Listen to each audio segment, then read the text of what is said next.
dari kelompok 3 ingin menyampaikan laporan hasil penelitian tentang laju pertumbuhan tanaman kacang hijau. Perkenalkan, nama saya Gibraltar Zaid Adi Farafi dari kelas 7C absen 14. Perkenalkan, nama saya Faiza Dilaisani, nomor absen 13. Perkenalkan, nama saya Eladina Lufafina, nomor absen 12. Perkenalkan, nama saya Alfiana Madan, nomor absen 4. Pengaruh media tanam terhadap laju pertumbuhan tanaman kacang hijau. Rumusan masalah. Berdasarkan uraian latar belakang di atas, maka rumusan masalah dalam penelitian ini adalah sebagai berikut. 1. Bagaimana perbandingan laju pertumbuhan tanaman kacang hijau yang ditanam dengan media tanam kapas dan tanah. 2. Mengapa media tanam kapas dan tanah berpengaruh terhadap pertumbuhan tinggi batang tanaman kacang hijau. Tujuan penelitian berdasarkan uraian rumusan masalah di atas, maka yang menjadi tujuan penelitian ini adalah sebagai berikut. 1. Mengetahui dan menganalisis perbandingan laju pertumbuhan tanaman kacang hijau yang ditanam dengan media tanam kapas dan tanah. Hipotesis 0.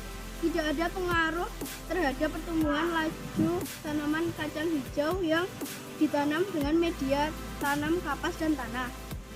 Hipotesis 1. Ada pengaruh terhadap pertumbuhan tanaman kacang hijau yang ditanam dengan media tanam kapas dan tanah.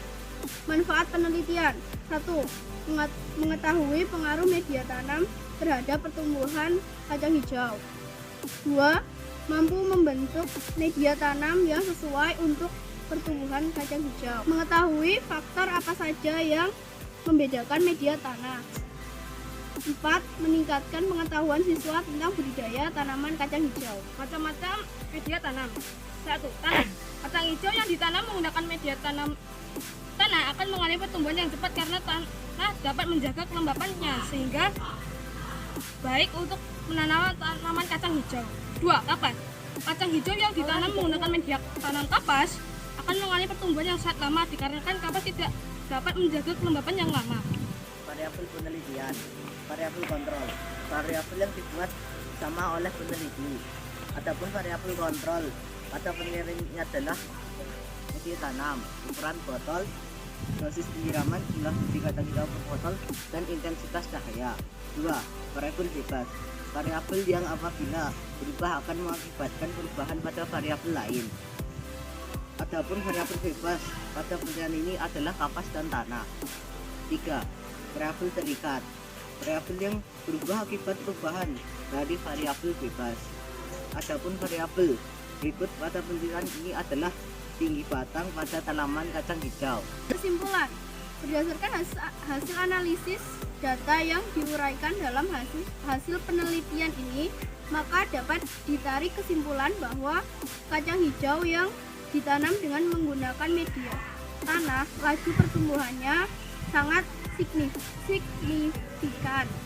Hal ini karena tanah dapat menjaga kelembapan yang lebih lama dan lebih baik daripada media tanam kapas. Konsentrasi kapas untuk pertumbuhan terhadap tanaman kacang hijau tidak begitu signifikan. Ini dikarenakan kapas tidak dapat menjaga kelembapannya. Di urutan terakhir, laju pertumbuhan yang paling lambat di penelitian ini adalah tanaman kacang hijau yang ditanam menggunakan kapas. Sekian dari kelompok kami. Mohon maaf kalau ada salah kata. Wassalamualaikum warahmatullahi wabarakatuh.